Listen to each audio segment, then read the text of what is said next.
أعوذ بالله من شرور أنفسنا ومن سيئات أعمالنا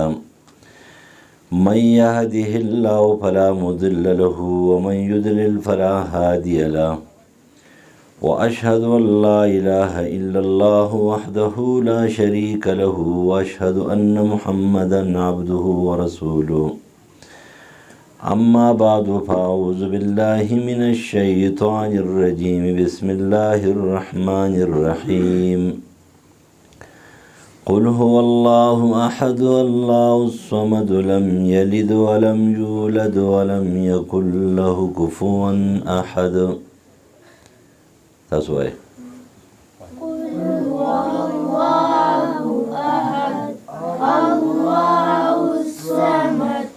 لم يلد ولم يولد ولم يكن له كفوا أحد الله أكبر بسم الله الرحمن الرحيم قل أعوذ برب الفلق من شر ما خلق ومن شر غاسق إذا وقب ومن شر النفاثات في العقد ومن شر حاسد إذا حسد قل أعوذ برب الفلق من شر ما خلق ومن شر غاسق إذا وقب ومن شر النفاثات في العقد ومن شر حاسد إذا حسد الله أكبر بسم الله الرحمن الرحيم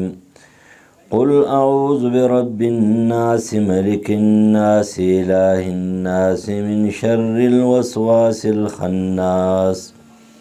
الذي يوسوس في صدور الناس من الجنة والناس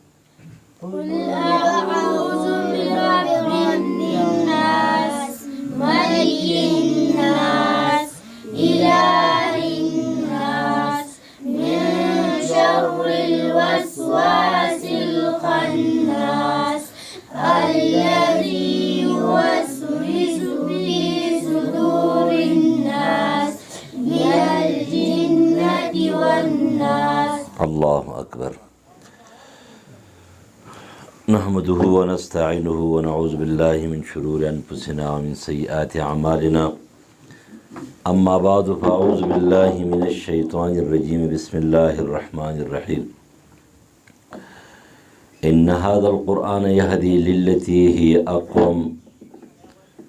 وعن عمر رضي الله تعالى عنه قال قال رسول الله صلى الله عليه وسلم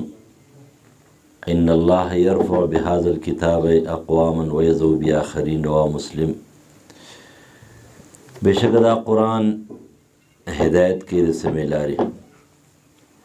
عمر فاروق رضی اللہ تعالی عنہ فرمائی کہ نبی صلی اللہ علیہ وسلم فرمائل کہ اللہ تعالیٰ پدی کتاب بانی خلق چتی او پدی کتاب بانی خلق غرزی دا حدیث امام مسلم نقل کرده عزتمند اوریدونکو او حاضرینو خویندو میندو نور مشرانو دا خود اللہ تعالی رحم دے چیرہ قرآن بار بار لستلے کیگی او بیانم کیگی کله کله سړی ناامید شي دا بیانون کی زه یو ځل داسې پریشانه شوم چې یاره دا خلکو ټول هغه شانتي دي څوک عمل نه کوي نو یو جنازه وه زموږ بره لاندې خال کې غټه جنازه وه نو په هغه جنازه کې ما تقریر کولو نو په دې زړه صفا کولو د جوړې باره کې خبره راغله نو ما چې تقریر ختم کړو نو ښه پوهه دوه کسانو چې ښه علم یې هم کړی نو د جنازې نه بعد بیا ولاړم نو ایو مې خواله راغی بیا د هغې نه وروستو چې هغه لاړ هغه بل مې خواله راغی ما ته خو پته نه وه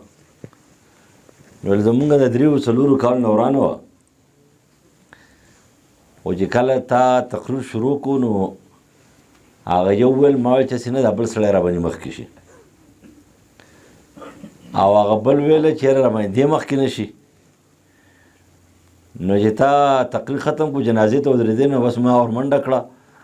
او چې ما کته هغه هم راخلاصو زما سره زر میلاو شي لکه وروستانه معافي غواړم ما نه غلطي شوې ده نو ما دومره خوشحاله شوم ما ویل چې هلکه زه شکر دی چې دا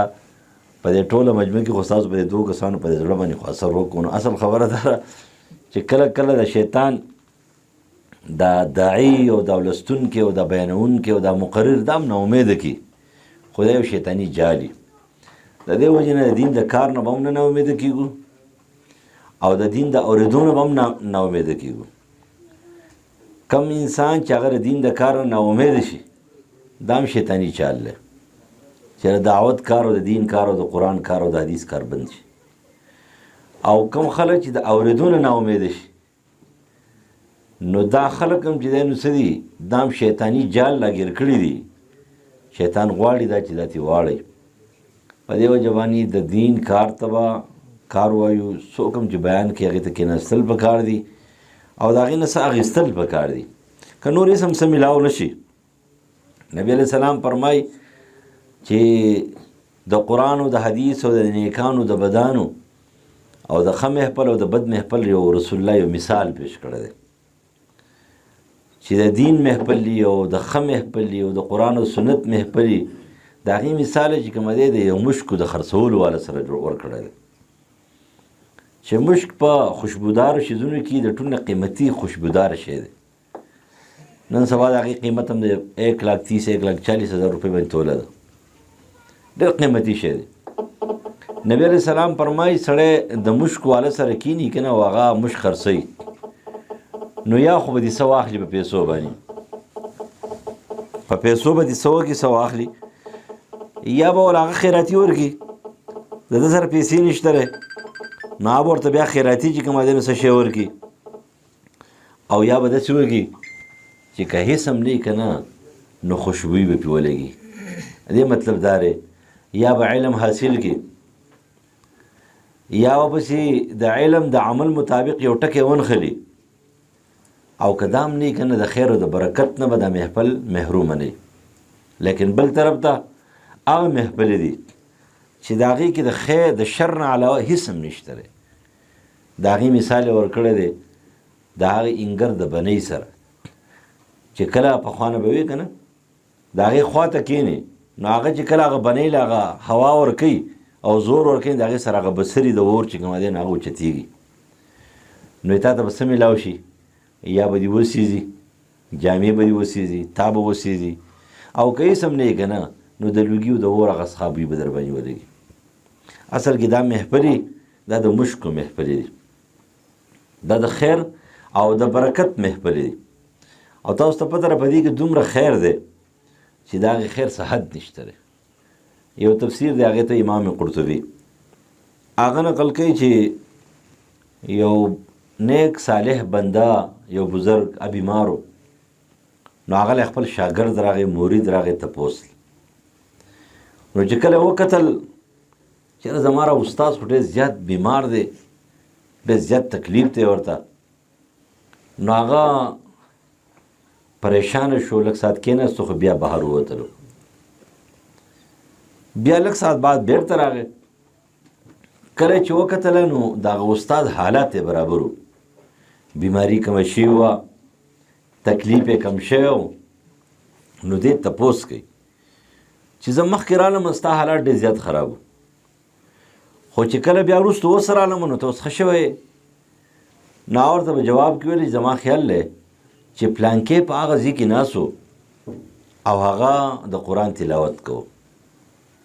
ځان له تلاوت کو نه زما د دم دپاره تلاوت کولو او نه زما د څه دپاره کولو ځان دپاره تلاوت کوي معلومیږي دا چې د هغې تلاوت د وجې نه الله تعالی په ما باندې نرمي راوسته نو قرآن مجید د دې محفل داسې دی چې که فرض کې ولستونکي غواړي او که نه غواړي اوس یو سړی دی یا یو زنانه ده او هغه وایي چې زه قرآن تلاوت کوم خو زما په دې ګاونډ کې دا څومره خلک دی که نه دې ته برکت دې نه ورکوم یاره فرض کړه جومات مولوي صاحب تاسو خفه کړی دی هغه ځان تلاوت کوم یا قاري صاحب خفه شوی ځان تلاوت کوم او دې مقتدیانو له دې مرګرو له د چاپیره مطالعه دوی له برکت هېڅ ټکی نه ورکوم نو که دې ځان مړ کړي که نه نشي کولی دا برکت ته دې سره دا دومره عام دی چې خپل خو د خپل دی که نه چې هغه دشمنان چې کوم دی نو هغې ته هم دا برکت میلاویږي دا دومره سخي کتاب دی دومره سخاوت نه ډک که فرض که کافر چې کوم دی د برکت په نیت باندې قرآن مجید وایي که نه هم به برکت ورکوي که د شفا په نیت باندې قرآن مجید یو کافر مشرک یو هندو سیک وایي نو هم به هغه شفا ورکوي نو دا برکت او شفا دا خو هندو هم ورکوي سیک هم ورکوي بلکې د برکت او د شفا دعوت چې کوم دی نو د شیطان کړی دی هغه ته انکار نه دی کړی د برکت او د شفا دعوت صحیح بخاری حدیث دی نبی علیہ السلام ابو هریره رضی الله عنه د زکات په کجورو باندې مقرر کو نگران چې تر دې چوکیداری کوه ابو هریره رضی الله عنه د شپې ودرېدلو په نفلو باندې چې ګورې غل لاغی چې کله غل لاغی نو هغې غل چې کومه دی نو بس بوجۍ راوړې ده او کجوري چې دی نه پکې اچوي او هغه بوجۍ ډکه کړه په دې کې ابو هریره رضی الله عنه سلام وګرځولو بیا یې ګرفتار یې کړو چې زه خو تا نبي علیه السلام ته سبار حواله کوم دا خو ته غلې نو هغه ورته ډېر لوی فریاد وکړو چې بچي مې وږي دي او نهر دي او اهل و عیال برباد دی او هېڅ هم نشته دی په کور کې نو په هغه باندې د ابو هریره رضی الله عنه ترس راغی ورته ویله چې دا واخله ګوره بیا چېرته رانه شي سهار له نبي علیه السلام یې تپوس وکړو چې ابو هریره رضی الله عنه ته فرمایي ابو هریره بېګا دي د خپل غل سره دا خپل قیدي سره څه وکړه هغه د الله رسول بېګا یو قیدي یو غل راغلی او کجورې پټولې بوجۍ ډکه کړه ما چې سلام وګرځولو ما ګرفتار کو خو ډېر لوی فریاد یې وکړو د ولږې تندي د اهل عیال د عجزۍ او د تکلیف پرې مې ښودو وی بلې شپې له بیا راځي نن خو درنه لاړو لیکن بلې شپې له چې کومه دی نو دا به بیا راځي نو بلې شپې له دی ول دی به څنګه راشي بلې شپې له چې کله دی په مانځه بیا ودرېد بیا هغه غل لاغی او چې کله غل لاغی نو د بوجۍ ډکه کړې ده بیا یې ګرفتار کړو نن خو دې نه پرېږدم د جړا فریاد بیا شروع کړه او په داسې انداز باندې جړا وکړه ما ته یو ځل یو سړي ویلی یو کس مشر سړی و اوس پاتې شوی الله دې وبخي نو هغه یو ځل ما ذمهواري کړې وه په خوارو زارو مې هغه ذمهواري وله ختمه کړه بیا بله ورځ چې کومه دی نو بیا زه په درګۍ کې وم مدرسه کې وم او ماسپښین نه وروستو زه په 2 بجې وده کېږم 4 بجې چې زه راپاڅېدم چې ما کتله بس سړی بار ګرځي را ګرځي زمونږ د دې کلي و چې هغه کیمې نو لکه زوروره ته په دې ګرمۍ کې سخته ګرمي وه ما ته به ټلیفون کړی وی کیمې نو څه چل دی بس یو دم په جړا شو او چې کومه جړا وه فریاد یې وکړو چې بس ما بیا چې کومه دی نو د هغه خلقو نه خلاص کړو چې خلکو نه خلاص کړو دلته راغله نو ما یو 4-5 ملګري دي ما ته وایي چې لکه یو ځل په خوارو زارو باندې چې کومه دی نو هغه کومه ذمهواریانې چې کړې وې هغه هم ختمې کړې اوس تا چې کومه دی بیا ذمهواري وکړه ما ورته ویل مال هغه داسې جړا کړې وه لکه څنګه چې ابلیس چې کومه دی نو ابو هریره رضی الله عنه ته جړا کړو چې په 2مه شپې پرېښودلو نو ما لا په 2مه شپه باندې ما پرېښودلو څه کې اوسو ځکه چې داسې جړا یې راته وکړه او په دې سپینې ږیرې دا اوښکې بهېدلې نو مال دا خو ما نه شو برداشت کولی نو ابلیس ابو هریره رضی الله عنه ته بیا هغه جړا فریاد شروع کړو بیا یې پرېښودلو نبي علیه السلام د سبا له وایي چې ابو هریره ما پات البارحه بېګا دي چې کوم دی هغه خپل غل سره څه کړي دي هغه ورته د الله رسول ډېر جړا فریاد یې وکړو وایي بلې شپې له بیا راځي وایي دی خو دې بلې شپې له راشي بلې شپې له راغی کلکې ونیو وایي تا نن زه پرېږدمه دا ته څنګه غلې ستا دا چې کوم دی حاجات نه پوره کېږي هغه ورته ویله چې ګوره یو خبره واوره زه به تا ته داسې یو آیت وښیم چې کله ته هغه آیت وې د ټولو غلو نه به محفوظ یې په هغې مې خو پرېږده که نه زه یې راته وښایه وی په هغې دې پرېږدم نو چې هغه یو آیت یې ورته وښودلو نو غلی پرېښودلو آیت یې ورته کوم وښودلو نو په دې کې ډېر سبق دی یو سبق پکې دا دی چې د چا نه د یو آیت زده کړو که نه نو ابو هریره رضی الله عنه په یو آیت باندې ابلیس غل پرېښی دی او ته بیا خپل ملا او قاري صاحب او یا چې کوم خدمت د دین کوي هغه بې نه معاف کې چې هغه تا ته چې کومه دی نو صورتونه ویلي دي هغه تا ته ډېر سبق ویلی دی دا استاد چې اکثر پریشان شي که نه دا په دې پریشان شي چې لکه ابو هريره رضی الله عنه په یو آیت باندې غل پرېښی دی او غل هم کومه غل پرېښی دی چې د غلو غل دی د ډاکوانو ډاکو دی ابلیس شیطان او ته یو روغ مسلمان نه پرېږدی نه معاف کې نو یو اهل دین چې کومه دی کوم خلک د دین خدمت کوي نو دا معاف کوئ د هغې وجوهات دا دی چې هم انسانان دي غلطي به دې کېږي خو غټ کار کوي ورې که پرته که دوی زړونه مات شي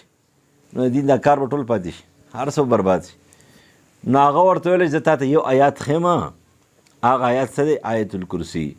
الله لا اله الا هو الحي القیوم چې سحر شو نبي علیه السلام ورته وفرمایله چې بېګا د غله سره څه وکړه د الله رسول یو آیات یې راته ښودلی دی او هغه آیات آیت الکرسي چې کله ته لولې نو د ټولو غلو نه به محفوظ او ته راسه کې چې ستا په ګاونډ کې چې څومره چاپېره کورونه دا ټول به محفوظ وي نو نبي علیه السلام ورته په جواب کې وفرمیل چې رښتیا یې درته ویلي دي خو کذوب ډېر دروغجن دی دا خبره ته ټیک کړې ده خو ډېر زیات دروغجن دی تا ته پته رهي دا 3 شپې تا له راتلو دا څوک و ما د الله رسول پته نه لګي غلو نو ویل دا شیطان و شیطان 3 شپې تا له راغلی دی شیطان او 3 شپې چې کومه دا معامله یې ستا سره کړې ده اوس تاسو په دې باندې پوه شئ چې د خیر او د برکت قرآن مجید د خیر او د برکت کتاب دی خو د خیر او د برکت نه شیطان منکر نه دی شیطان هم د قرآن خیر او برکت مني او د خیر او د برکت دایم دی یعنی خبره وکړه لیکن چې کومه حقیقي د قرآن مجید حقیقي دعوت دی نو هغه شیطان نه کوي حقیقي دعوت دی نو هغه منافقان نه کوي هغه یهود نه کوي هغه قادیانان نه کوي هغه پرویزیان نه کوي هغه غلط خلک نه کوي د قرآن حقیقي دعوت توحید ایمان قانون حقانیت د دې اعمال د دې دعوت په هغه سړی کې چې کره مسلمان کره دایي روغ مسلمان روغ دایي او د پیغمبر په سنت ورپسې وي نور د قرآن مجید په خیر او برکت کې هیڅ څه کمی نشته زه بار بار وایم درګۍ کې یو هندو دا مشران چې کوم دوی پیژني پخوا نه د ثابت په ډویژن کې چې کوم دی یو ګړي ساز و او هغه هندو ګړي ساز به ورته په درګۍ کې و هغې نوم و ډوډا د هغه نوم او وختنۍ خبره ده سن 88 کې مونږ هلته وو نو زما یو ملګری مونږ بازار ته وتي وو نو ما ویله هلکه ته راځه دا هندو به د سر باندې چې چا دړو که نه په نیم سر باندې یا په روغ سر باندې خو دم څه هندو په لاس کېښودلو او د پوک سره به دم بیا درد ختم و ما ورته ویل ما لږ ورنږدې شو دا هندو دا ډوډا څه وایي دی بیا خپل څه جنتر منتر وایي څه شی وایي نو چې کله مونږ ورنږدې شو نو هغه به بار هغه شی لګولی و د ګړو هغه نو هغه کس داسې ناست و بر سره ورته لاس یې ښودلی و د دم وایو نو چې مونږ ورنږدې شو چې وکتله چې جالدارې ټوپۍ په سر یې طالبان دي نو هغه په تیزه شروع وکړه دم یې په تیزه کو صورت فاتحه یې ویله چې دم ختم شو نو ما ته وایي ولې ستا څه خیال دی دا په ګرنګ ښه کېږي دا په ګرنګ نه ښه کېږي وایي دا د الله په کتاب باندې ښه کېږي دا خو مونږ ته هم پته دی دا د الله کتاب دی برکت نه ډک دی خو مونږ په ایمان نه راوړو برکت نه خو مونږ انکار نه کوو نو ما ورته ویل ته چې څومره دم کوې زه چې د څه شي دم دی په صورت فاتحه کومه ځکه دا د الله کلام دی او پیغمبر ویلي په دې کې شفا ده صورت فاتحه د شفا کتاب دی د شفا صورت دی نو زه هم په دې باندې دمومه نه دې وجې نه هغه شفا او هغه برکت نه هغوی انکار نه دی کړی مونږ هم ته انکار نه کوو لوی د برکت کتاب دی لوی د خیر کتاب دی نن سبا چې څومره ساینسدانان دي هغوی پر 2 خبرو باندې ډېر غټ تحقیق کړی دی یو د زمزم په اوبو باندې او یو د قرآن مجید یو انسان د هغې تلفظ وکړي په څه شي په اوبو یې دم کړي د هغې په ریسرچ یې کړی تحقیق یې کړی دی لکه اوس فرض کې یو سړی به وایي چې هلکه دا اوبه دي ما پې صورت فاتحه وویله ما پې دا اوبه دم کړې دي څه فایده ده دم خو یو هوا ده او خبره ده ختمه شو نو هغوی په دې باندې تحقیق کړی دی خصوصي جاپان لکه عام طور باندې به خلک د دې سعودي عرب نه چې کله حج او عمرې ته لاړه واپس به راله نو هغه غریبانان به خو د ځان سره یو ټپکه اوبه راوړوي که نه نو یو ټپکه اوبه به چې راوړي نو دا خبره پکې خیر زده کوي نو هغه ټپکه اوبه به هغوی به د هغې نه یو ګیلاس اوبه راواخېستلې نه به په کولر کې واړولې نو د عام سادهګانو به دا خبره کوله چې لکه د حج نه راغلی نه دی او بیا ملاوټ شروع کړی دی. نو یو خبره دا یاد ساتئ چې د زمزم یو پیاله اوبه یا نیمه پیاله اوبه دا په دې غونډ کولر کې څه کوي چې پر غونډ کوی کې واچوي که نه نو دې له به چې دی نو برکت ته زمزمي. نبی علیه السلام له عیسایان راغلي دی ډېر لرې نه، صحیح بخاري حدیث دی. ورته وایي د الله رسول موږ اسلام قبلو، اسلام یې قبول کو. کله چې اسلام قبول کو نو بیا ورته ویله چې د الله رسول موږ اوس ځو خپل کلي ته، نو ټول خلک به زموږ سره اسلام قبلوي. هلته زموږ ګرجه ده، عبادت خانه هم ده. اوس هغه عبادت خانه مونږ ورانه وو او په هغې به جومات جوړو او برابره وو. نو ته داسې وکړه چې مونږ له د خپلې اوداسه مبارکې اوبه راکړه چې دا اوبه مونږ ویسو هلتې په هغه ځګي باندې چاپېره واچو چې د دې ګرجي هغه منحوسیت یې ختم شي. نو چې کله نبي علیه السلام اودس وکړو او د هغې نه پس هغه د اودس هغه پاکې اوبه سوتره اوبه هغې ورته په لوښي کې واچولې. نو چې په لوښي کې واچولې نو چې دوی روانېدل نو واپس شو. وایي د الله رسول زموږ علاقه ډېره زیاته لرې ده او موږ چې په کمې لارو باندې سفر کوو دا انتهایي سختې ګرمې دي، دا اوبه هلتې نه رسي، دا په دې لاره وچېږي. دا اوبه لکه دا یو لوټه اوبه چې دا وچېږي. نبي علیه السلام ته په جواب کې وفرمیل و چې تاسو په دې لار باندې روان یئ، په کوم ځای کې تاسو له چینه راځي که نه په دې کې اوبه اچوئ، چې څومره کمې شوي دي دومره پکې نورې اچوئ. د دې برکت نه ختمېږي چې یو ساس کې پکې زما د دې اوداسه د قطرې پاتې وي د دې برکت په بحال وي. د زمزم چې یو ساس کې اوبه دې جیګ ته دې واچولې که نه دا ټولې زمزم شوې، دا ملاوټ نه دی، دا ټول سره دا برکت دی. نو جاپان په دې دو خبرو تحقیق وکړو. یو په دې خبره تحقیق وکړو چې د زمزم دا اوبه دا ډېر برکتي اوبه دي. تاسو ته پته نبي علیه السلام 2 اپریشنې شوي دي. په صحیح روایتو کې د رسول الله د زړه او د سینې مبارکه 2 اپریشنې شوي دي او تاریخي روایتو کې نور چې سره یو ځای کې 4 دي خو 4 نه دي 2 شوي دي. یو د نبي علیه السلام چې کوم عمر 4 کاله نو په بنو سعد بنو بکر کې نبی علیه السلام د حلیمي ابی سره ورسره. حلیمي ابی سره د هغې زوی عبدالله نوم و، د نبي علیه السلام همزولی و. نبی علیه السلام د عبدالله سره لوبې کوي او ناګهانه چې دی نو 2 کسان راغله او نبي علیه السلام یې ونیولو او هغې بیا راسملولو او سینه مبارکه یې وله چې دی نو دا یې وله سیرې کړه، زړه مبارک یې ترې راوایستو، پاک یو تور غوندې داسې یو ټوټه وه د غوښې یا د یینې هغې ته لرې کړه، هغې ته ګزار کړه او بیرته وله دا سینه بنده کړه. عبدالله چې کله وکتل نو هغه بس منډې کړې کور ته لاړو، اوس مور له غاړې ورکړه، اوس خبره نشي کولی، رنګ یې تک زیړ شوی دی. هغه ورته وایي بچي ووایه څه چل دی تا محمد څه کو؟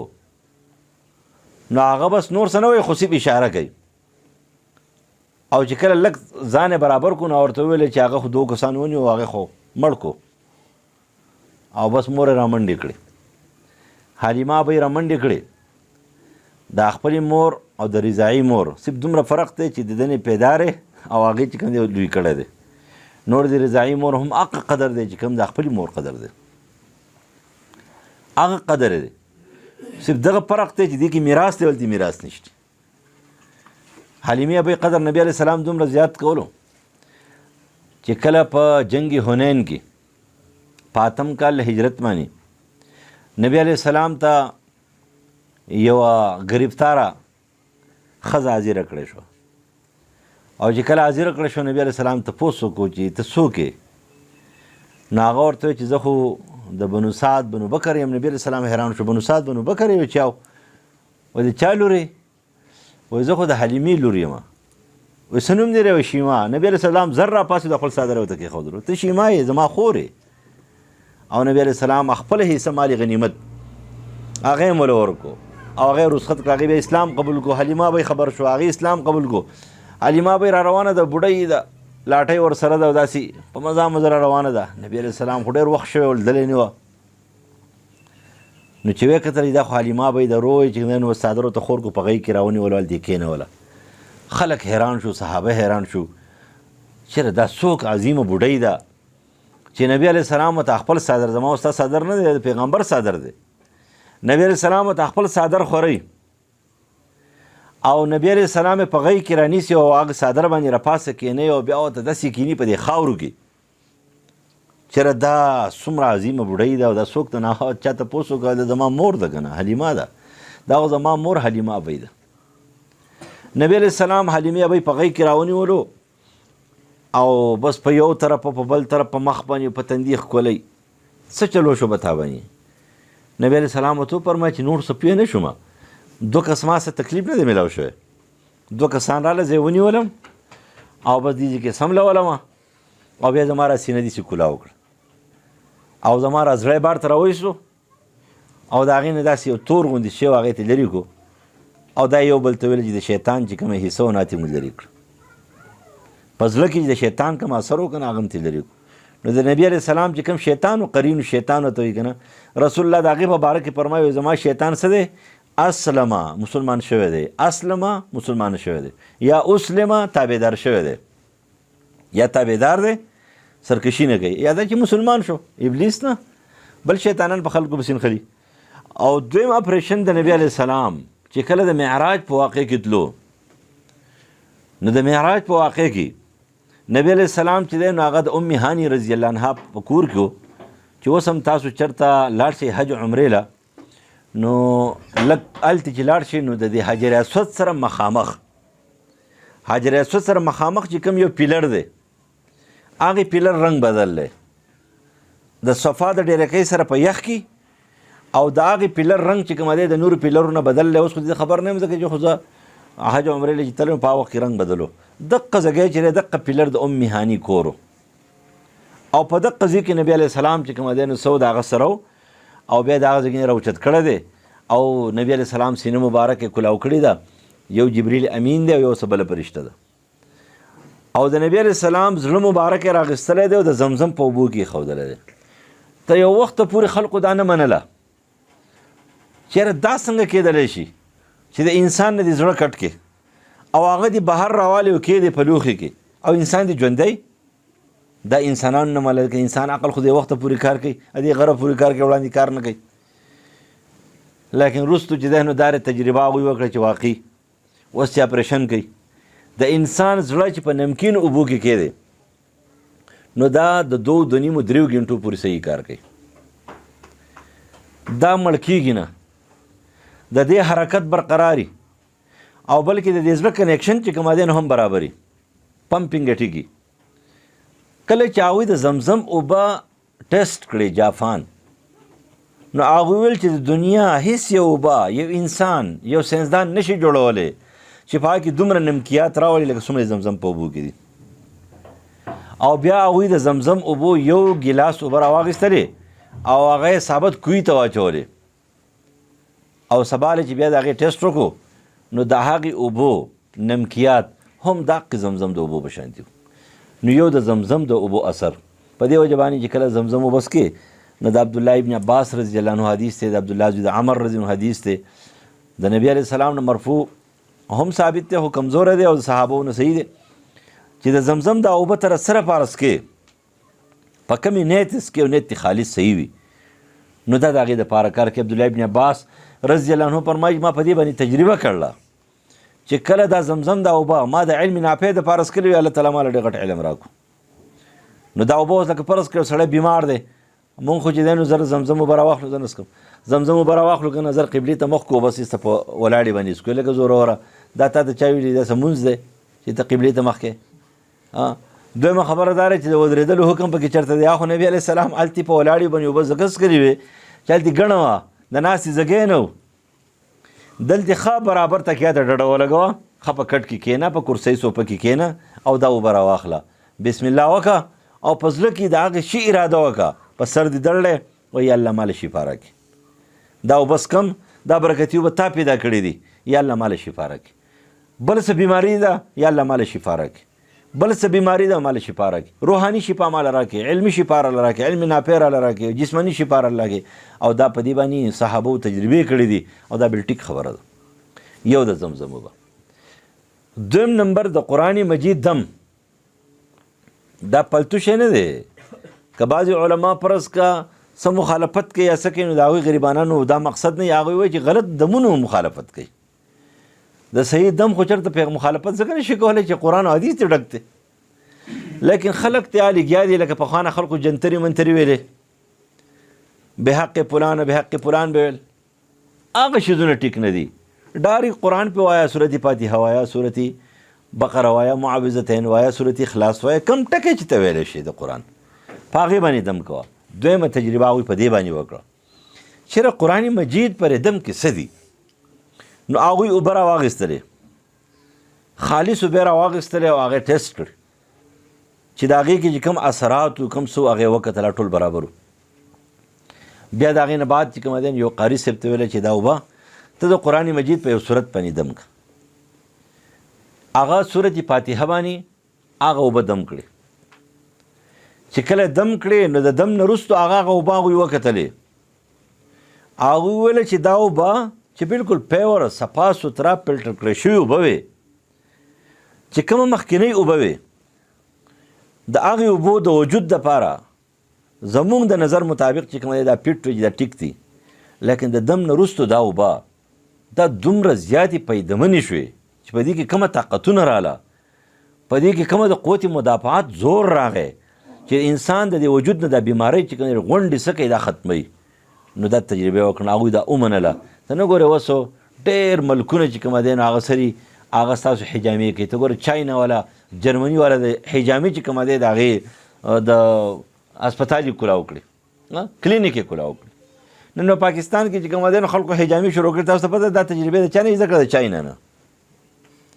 د چاینا نه. نبی علیه السلام فرمایي چې څوک قیلوله وکړي، قیلوله پېژنې د غرمې پر ټایم کې اوده کېدل، که اوده نه شي هم خیر دی، خو هسې سر کېږدي یو څو منټه او په دې نیت باندې چې پیغمبر په سنت باندې عمل کوم، نو د هغې دومره لوی برکات دي د انسان د صحت دپاره. نور دینی برکات خو دي د انسان د صحت دپاره پکې دومره برکات یې حیران وشي. هغه کافرو په هغې تجربې وکړي. داسې کارخانې او کمپنیانې دي چې هغوی 2 غنټې ټایم چې کوم دی چوټي ورکړه، چېرې دې ټایم کې تاسو قیلوله کوئ، آرام کوئ، دې کې لویې پیدې دي. د دې وجې نه قرآن او حدیث دا د برکاتو کتاب دی. د خیر او د برکت نه چا انکار نه دی کړی. د خیر او د برکت شیطان قایل دی، د خیر او برکت څوک قایل دی؟ هندوان قایل دي، سیکان قایل دي، عیسایان او یهودیان قایل دي. لیکن کم چې مقصدی خبره ده چې دا د امن کتاب دی، دا د انسان د جوړولو کتاب دی، دا د عزت کتاب دی، دا د قانون کتاب دی، دا حق کتاب دی، دې ته خلک نه جوړېږي. عرب مشرکان هغه په عربۍ کې ډېر زیات ماهر وو، د مهارت د هغوی حد و چې کله به ځان له کېناستل که نه نو یو بل ته به ویله چې یاره دا قرآن خو د الله کتاب دی، مقابله ډېره ګرانه ده. منو یې ولې نه؟ دې قانون ته جوړ نه و. لکه اوس فرض که یو سړی دی هغه صحیح مسلمان دی او صحیح پښتون دی، او ته ورته ووایې چې هلکه ته خو صحیح مسلمان یې او صحیح پښتون یې. ځکه چې پښتون دا زمونږ دا بعضې خلک ما تېر شوي جمعه بلې جمعه کې په دې تقریر کې وویله، زمونږ بعضې خلک چې کومه دی نو دا پښتانه د یهودو سره تړي. ما په دې ډېر سخت رد وکړو، داسې پالتو لګیا دي. د هغې وجه دا ده ته خپل تاریخ نه خبر نه. د پښتون تاریخ د هغې ټایم تقریبا 5,500 سال شوی دی. پښتون د 5,500 کالو نه چې کومه دی نو سره پښتون دی، را روان دی، په هر دور کې مسلمان دی. خو لیکن دی خانه بدو شو. نو چې کله خانه بدو شو نو بس د دې ونې ګرځېدل ټیکانې صحیح نه وه، کله په یو در کله په بل در. نور د هر دور پیغمبر یې منلی دی. داسې مه وایه چې زه د 5,500 کال نه پښتون یم او د 1,500 سال نه چې کوم مسلمان یم. نه، زه د 5,500 کال نه چې پښتون هم یم او مسلمان هم یم. یهود کله شروع شوي دي؟ یهود شروع شوي دي دا د یعقوب علیه السلام نه. یهود شروع شوي د یعقوب علیه السلام نه. د ابراهیم علیه السلام او د موسی علیه السلام په منځ کې 1,000 سال زمانه تېره شوې ده. بیا د موسی علیه السلام او د عیسی علیه السلام په منځ کې 1,000 سال زمانه تېره شوې ده، 2,000 سال شو. بیا د عیسی علیه السلام د خطو نه وروستو د نبي علیه السلام په منځ کې 600 کاله تېر شوي دي. 2,600 سال چې کوم دی د یهودو شوي دي. ستا عمر چې کوم دی د پښتون 5,500 کاله دی. ته څنګه یهودي یې؟ داسې وایه چې هغه زما نه شاخ دی، که داسې ویلی شم دا ځان نه خبره ده، لکن ځان په یهودو پسې مه تړه.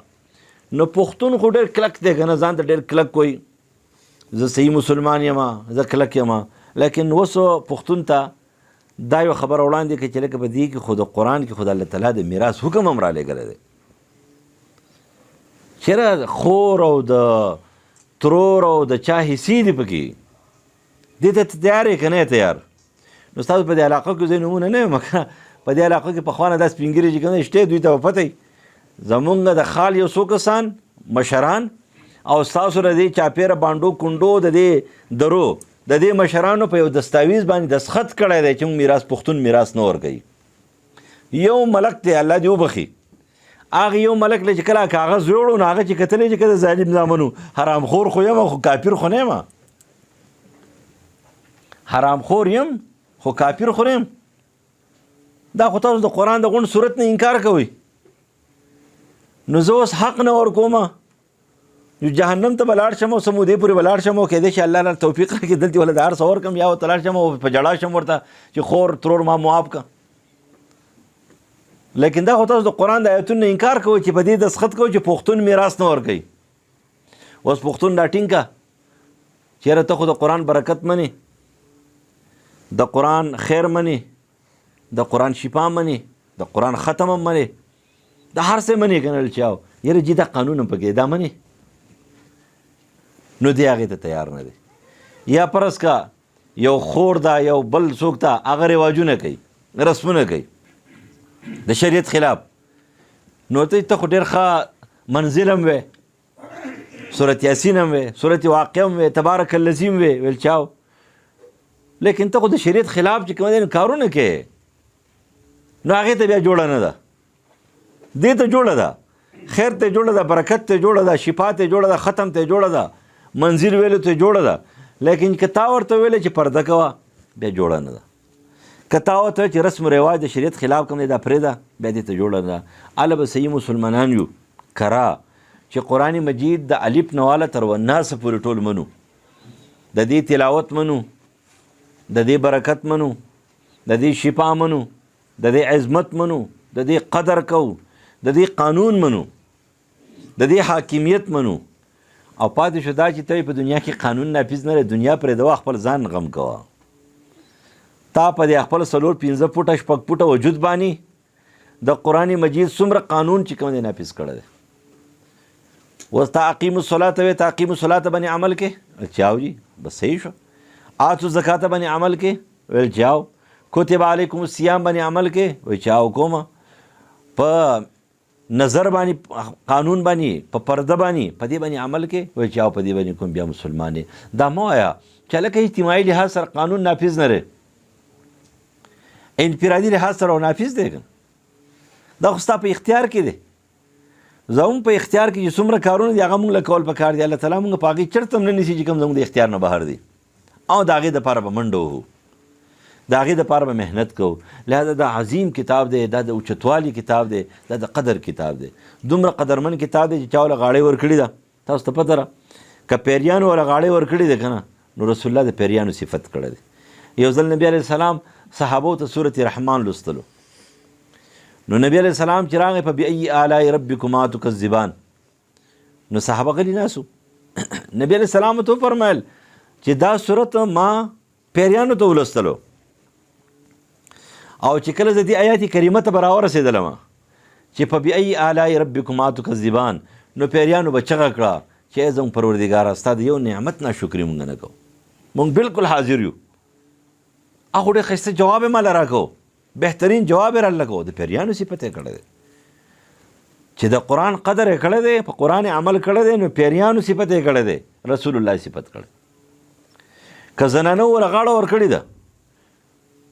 نو قرآن مجید د هغوی صفت کړی دی، هغې له الله تعالی قدر ورکړی، الله ورله عزت ورکړی دی. او که ماشومانو کړی دی نو ماشومان له عزت ورکړی دی. عمر فاروق رضی الله تعالی عنه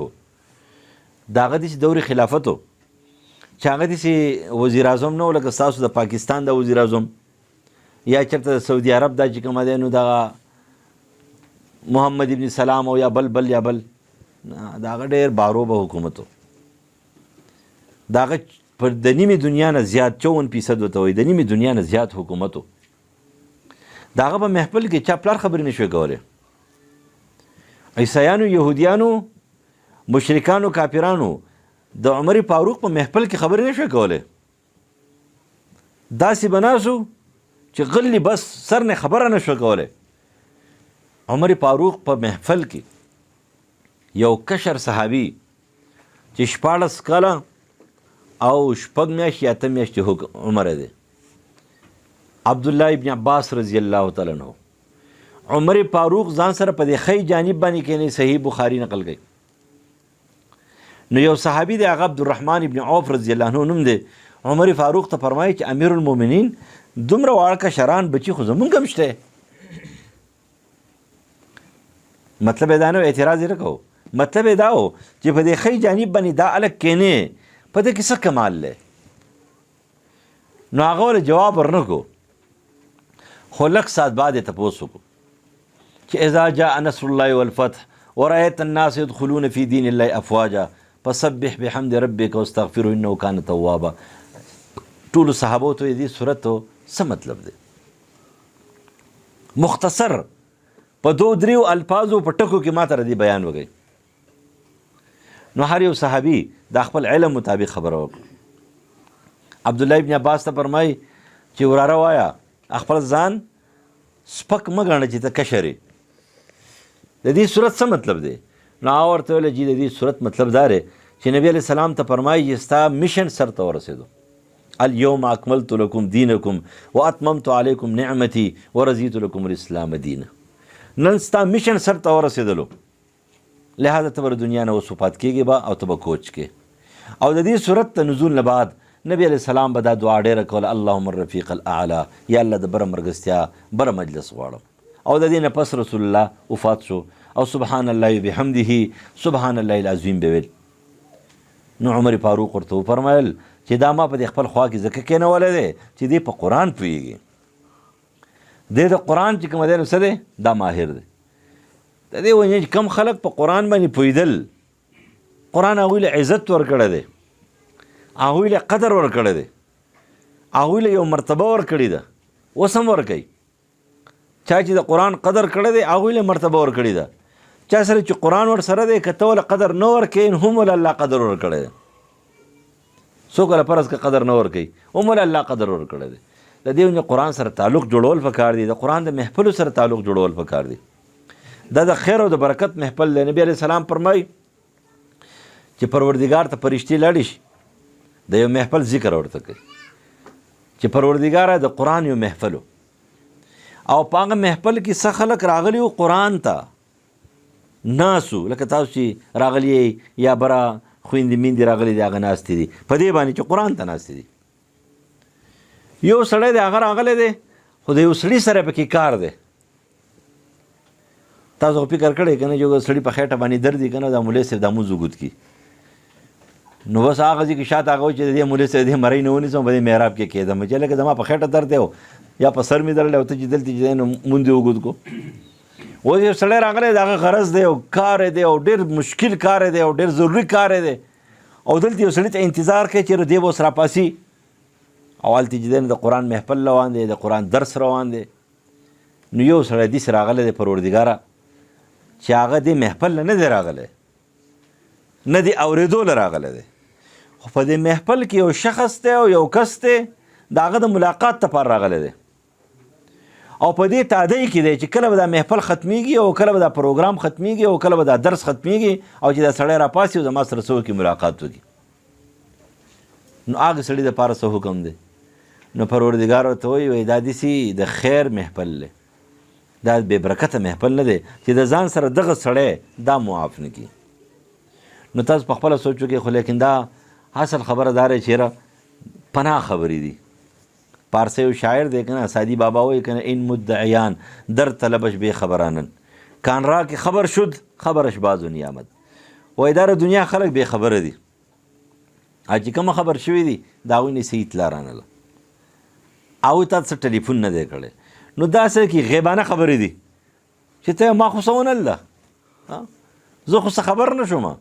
لیکن ته به خبر چې اکثر زه وایم دا خلک وایي موږ دوا کوو دوام نه قبلېږي. دوا چې کله په آداب برابر وي خامخا قبلېږي. هیڅ یو دعا نه رد کېږي. دا خبره غلطه ده چې یو سړی وایي زه دعا کوم زما دعا نه قبلېږي. آداب برابر دي، شرایط برابر دي. درود شریف ته ویلی دی، حمد و ثنا دې ویلې ده، او د ګناه د طلب دعا نه ده، ښه صحیح دعا ده. دا دعا خامخا قبلېږي. خو د هرې دعا درې نتیجې دي. یو دعا یو سړی وکړي د دنیا دپاره، په دنیا کې د هغې خیر وي، الله تعالی ولې یو دم قبوله کړي. یو دعا دی وکړي دی لکه اوس فرض کړه د هغې مثال داسې دی، یو سړی یا الله ماله 1 کروڑ روپۍ راکړي، ځکه لږ ختم شو اوس دا ډبل شاه دري چې کومه دی نو دا پیسې د خلقو نه وهي. مونږ په دې محفلو کې کینو، په دې جرګو کې چې چېرته کینو چې ماله خندا راشي، لکه لیوه زامنو ټول کروڑونو خبرې دي، چېرته پکې زرګا ووایې که نه وایې، ټول کروڑونه دي. جو خبره د کروڑونو ده، حرس دی که نه یوې والا. اوس یو سړی وایي چې یا الله ماله 1 کروڑ روپۍ راکړې، یو زنانه وایي، یو خور وایي، یو مور وایي ماله یا الله 1 کروڑ روپۍ راکړې، 1 کروڑ روپۍ وله ورکړې. خو سبا له په دې پسې د 5 کروڑ روپو تاوان را روان دی، د 15 کروڑو تاوان را روان دی. 1 کروڑ روپۍ خو د سره دی او پکې ورکړي که نه، 4 کروڑو څه به څه کوي. الله تعالی چې کومه دی نو هغه د 15 کروڑو تاوان د دې په 1 کروڑ باندې وله ختم کړي.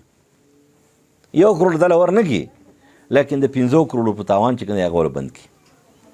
نو یو دعا داره چې دعا قبوله شوه، خو لیکن تا ونل ده، ځکه په تا پسې د 15 کروڑو تاوان را روانو، هغه تاوان نه بچ کړي. دریم نمبر دعا قبوله شي، دنیا کې د خیر نشته ری پکې، څه شرم نه دی را روان، لیکن هلته په آخرت کې ډېر لوی خیر دی.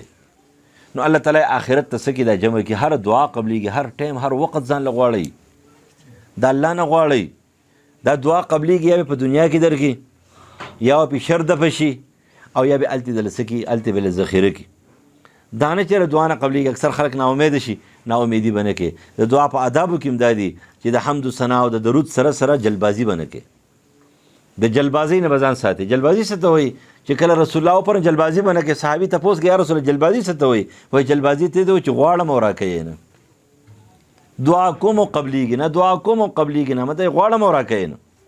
نو د دې وجې نه الله تعالی هر څه درکوي، خو د الله نه هر ټایم هر وخت غواړه. قرآن مجید هغه کتاب دی چې دا ذخیره کېږي، د دې محفلو دا ثوابونه دا درجات دا ذخیره کېږي، لیکن تا ته پته نشته دی. نن ما ته سبحان الله د قدر پته نشته، او د هغې قدر چې کوم دی پیغمبر بیان کړی دی، قرآن بیان کړی دی. سلمانی فارسی حدیث دی چې امام تفسیر قاضي ثناء الله فانی فتی نقل کړی، تفسیر مظهری کې، چې پروردګار ته داود علیه السلام د پروردګار نه مطالبه وکړه چې الله دا تله دا چې طول پې کېږي د قیامت په ورځ باندې دا ما ته وښایي. نو پروردګار ورته ویلی چې ته برداشت ونه کې. نو اول چې د الله برداشت کوم، تله ورته وښودله، تله به یي طول به کېږي، تلونکې به جبریل امینی، تلونکې به جبریل امینی. حافظ ابن حجر فتح الباری کې نقل کوي، او د بخاري په آخري باب باندې ونضع الموازین القسط لیوم القیامه چې تلونکې به جبریل امین وي. ابوالقاسم اللکایي نقل کوي چې جبریل امین به یو تله سره د دې 2 چابړي دي، یو یې دا موټی دی او یو یې ډنډه ده، او جمع چې راغلي ده د اعمالو په اعتبار ده، د اشخاصو په اعتبار سره ده، یا تعظیم دی. نو چې کله داود علیه السلام دا تله ولیدله نو حیران دریان پاتې شوی، پروردګار دا تله به څوک ډکه کړي؟ پروردګار ویل دا به زه ډکه کړم. یو سبحان الله، سبحان الله یملأ المیزان، والحمد لله یملأ المیزان، سبحان الله والحمد لله تملأان وتملأ ما بین السماء والارض. نبی علیہ السلام فرمایي په یو سبحان الله به دا تله ډکه کړم، دا یو چابړی، په الحمدلله به دا بل چابړی دله ډکم، په سبحان الله والحمدلله باندې به دا دواړه چابړي د ځمکې د اسمانونو په منځ کې دا غونډه خلا چې کوي دا به دله ډکه کړم. لیکن دلته چې دی نو موږ ته د هغې پته نشته دی چې د سبحان الله څومره زور دی، د الحمدلله څومره زور دی، د قرآن مجید د تلاوت څومره زور دی، د هغې موږ ته پته نشته دی چې الف لام میم ته د دې 10 نیکۍ شوې. نه الف لام میم 10 نیکۍ خو دا خو تاسو چې کومې 10 درجې دي د الله په نظر کې 10 درجې او 10 درجې پته نه لګي څومره دي د هغې څومره قدر دی ستا د سکول کوم دی د استاد جي 30 نمبرې خو نه دی چې 30 بټه سوی لږ درکړې دا خو د الف لام میم چې کوم دی 10 ثوابونه شو 10 ثواب پته نه لګي د ثواب څومره حد دی حسنه څومره ده ما او تا ته د هغې قدر نشته دی قدر به اله میلاو شي کم خلک قدر زر زرگر شناست قدر جوهر جوهری قدر گل بلبل شناست قدر عنبر عنبری د ګلو قدر د بلبل سره ورسره د دې وجه نه صحابو سره دې قدر ورسره د تابعینو سره دې قدر ورسره قرآن والو هر ټایم هر وخت د قرآن سره تعلق علامه ابن قیم رحم الله یو چت امام تیر شوی دی هغه فرمایي چې د صحابو سره څه عمل ورسره چې ټول دنیا د خلک مسخر کړ څه شی ورسره داسې ټول خلک ایریدل بیت المقدس چې کله فتح شو صحیح تاریخ 18 هجری ده بعضې 17 یادوي صحیح تاریخ 18 هجری ده بیت المقدس چې کله فتح شو اوس نن سبا تاسو وګورئ که نه د مسلمانانو طاقت ته وګورئ 56-57 ممالک دي 56-57 ممالکو سره په کروڑاو پوجونه ورسره دي په کروڑاو پوجونه ورسره دي په دې کې اټمي قوتونه شته میزایلي څه شی چې وی دا موجود دي لیکن لغونت اسرائیل دی بیت المقدس نیولی دی دا دی په دې رمضان کې چې کوم دی په بیت المقدس کې مسلمانان منځونو ته نه پرېښودل روژه ماتي ته نه پرېښودل تراویحو ته نه پرېښودل څومره قتلونه یې وکړه شهیدان یې کړه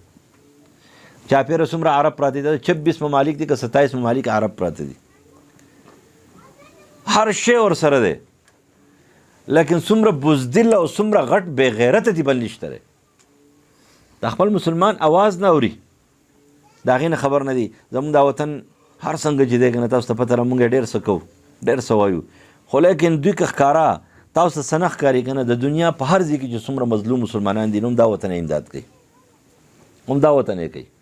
برما ته دوی رسېدلی دي چیچنیا ته دوی رسېدلی دي اذربایجان ته دوی رسېدلی دي کم ځای چې دوی رسېدلی دي بلکې دغه فلسطین ته او دغه ځایونو ته هم دوی رسي دا کوي لیکن نور د مسلمان دغه حل دی او د هغه ځای نه بیت المقدس ته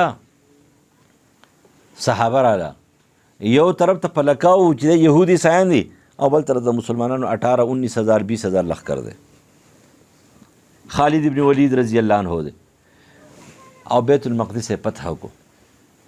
څه طاقت ورسره و د ایمان طاقت ورسره و د قرآن طاقت ورسره و د ایمان او د قرآن د طاقت سره الله تعالی هغوی له چې دی نو په کروڑاو ارباو طاقتونه ورکړه هر څه یې ختم کړه قرآن مجید دا ډېر اوچت طاقت دی د ټولو طاقتونو نه چې که ته اسلحه یادې او که ته ټوپک یادې او که ته بل څه شی یادې که ته هر طرف ته اچې که ته زه برکت حاصلوم نو د ټول نه اوچت طاقت او قوت ته برکت دی که ته زه علاج پې کوم شفا نو د ټول نه اوچت طاقت او قوت ته شفا دی او که ته زه پې امن راولم په کور کې نو قرآن مجید په کور کې نافظ کړه ته په محله کې راولم قرآن دې په محله کې نافظ کړه په ځان باندې نافظ کړه دا امن کتاب دی دا د خیر او د برکت کتاب دی یو انګریز دی هیلټن نوم دی هیلټن مفتی شفیع رحم الله معارف القرآن کې نقل کوي هیلټن یو کتاب لیکلی دی د قرآن په حقانیت باندې عیسائی دی د قرآن په حقانیت کتاب لیکلی دی هغه خلق وایي چې هغه مسلمانو پټ مسلمان شوی خو لیکن ښکاره خپل اسلام یې نه ښکاره کوو عیسایان د وجې نه یا د بل څه وجې نه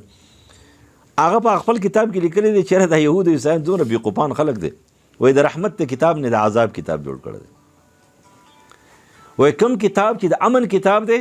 د هغې نه د فساد کتاب جوړ کړی کومه چې د رحمت کتاب دی د هغې نه د عذاب کتاب جوړ کړی دی چا یې تپوس وکړي دا کوم کتاب دی ته بار بار وایې چې یاره هغه ورته دا صرف یو کتاب دی چې هغه کتاب ما پاڼې پاڼې کو تار تار بھی کو د هغه قرآن په ټکي ټکي ما سوچ وکړو په هغه کې د رحمت معنا د رحمت لفظ ډېر زیات دی ما په هغه کتاب چې سوچ وکړو چې په هغه کتاب کې کوم د عذاب خبره ده که نه هغه هم د امن ده چې کومه د قتل خبره ده نو هغه هم د امن خبره ده هغه کینسر لري کوي وایي دا څه کتاب دی کوم کتاب دی دا قرآن مجید دی چې قرآن مجید دا د امن کتاب دی دا د رحم کتاب دی په دې وجه دې باندې ځان دموي نن سبا د دمونو ډېر غټه مسلې رالې زه اکثر وایم زه یم پخوا له بې تعلیمه خلک وو بې تعلیمه، تعلیم ورسره دومره نه و، لیکن شرک او کفر پکې دومره نه و. اوس خانه پی ایچ ډي کړي ده او ډاکټران دي او خانه قسمه قسم پروفیسران دي او انجینران دي او ټول چې کوم په وهمیات ورپسې دي او دا زما پیر دی او دا زما پلانکی دی او دا زما پلانکی دی او په دمګرو ورپسې دي. د شرک او د کفر نو خصوصي طور باندې چې کومه خویندې میندې راغلي دي هغوی ته دا درخواست دی چې هر دمګري له مه ځئ. اول خو دم له ځئ څه ضرورت په خپل کور کې چې کوم دی د خپل ماشومان ته مه وایي. قرآن صحیح څه تاسو ته یاد ده د دم دپاره سورت فاتحه ده، د دم دپاره معوذتین آخري 2 سورتونه دي، 3 ځلې وایي. صحیح حدیث دی د حضرت عایشې د بخاري.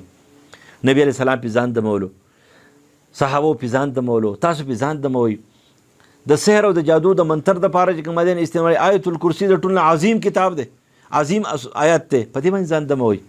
په آخري صورتونو باندې نبی علیه السلام د سحر دم کړی دی، په هغې باندې دم کوئ. ځان دموئ، خپل بچي دموئ، دمګرو پسې مه ځئ. په قلاره کښېنئ، خپلې بیسې هم بچ کوئ، خپل ځان هم بچ کوئ، خپلې پردې هم بچ کوئ. بیا که خامخا داسې وایي چې یاره خامخا مجبوره شئ ځئ، نو بیا داسې چاله ځئ چې هغه تاسو ته معلوم وي چې دا عقیده ټیک ده، د هغه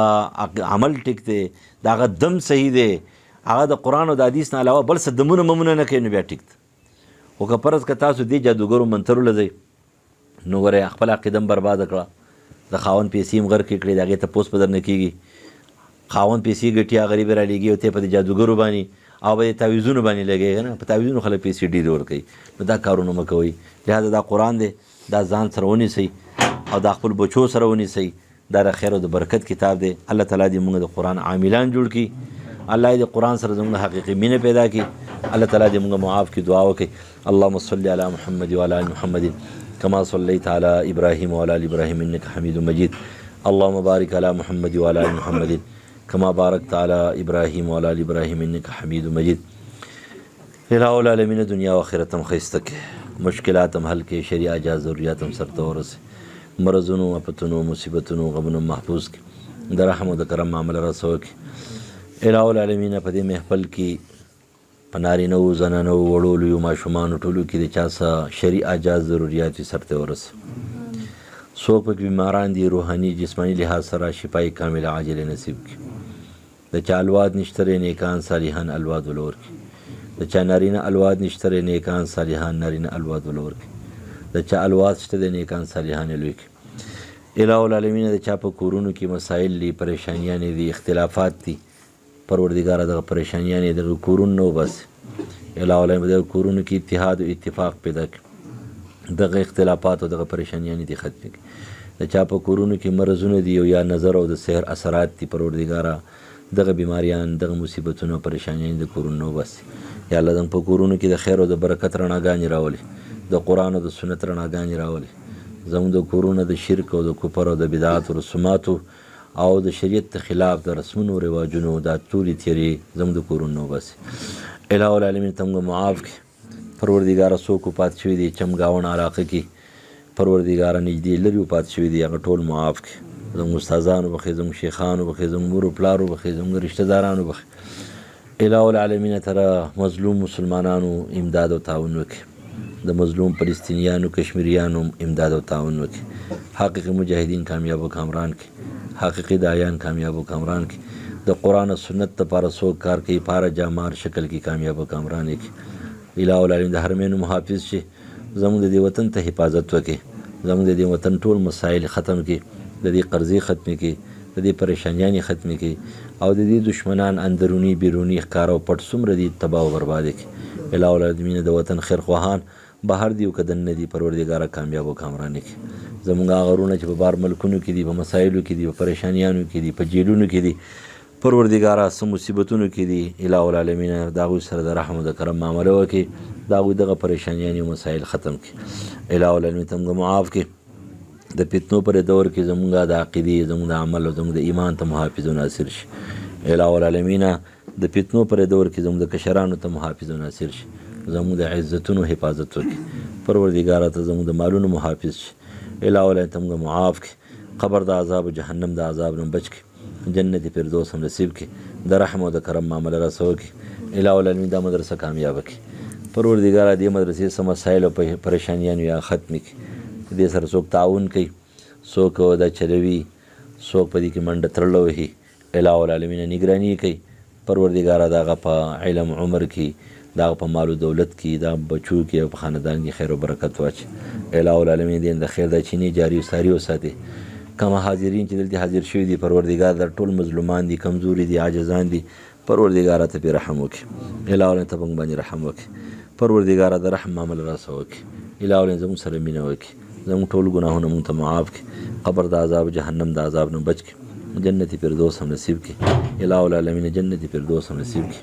پروردګاره ته موږ معاف کړي اللهم اجعل التوفیق رفیقنا وصراط المستقيم طريقنا وتب علينا إنك أنت التواب الرحيم اللهم وفقنا توفيقا يقينا معاصيك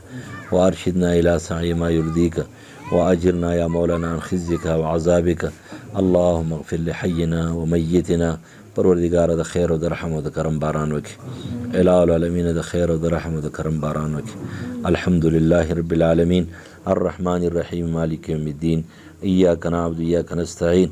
أنت الغني ونحن الفقراء أنت الغني ونحن الفقراء أنت الغني ونحن الفقراء أنزل علينا الغيث واجعل ما أنزلت علينا قوة وبلاغا إلى حين اللهم أغثنا اللهم أغثنا اللهم أغثنا غيثا مغيثا هنيئا مريئا نافعا غير ضار عاجلا غير آجل اللهم ربنا آتنا في الدنيا حسنة وفي الآخرة حسنة وقنا عذاب النار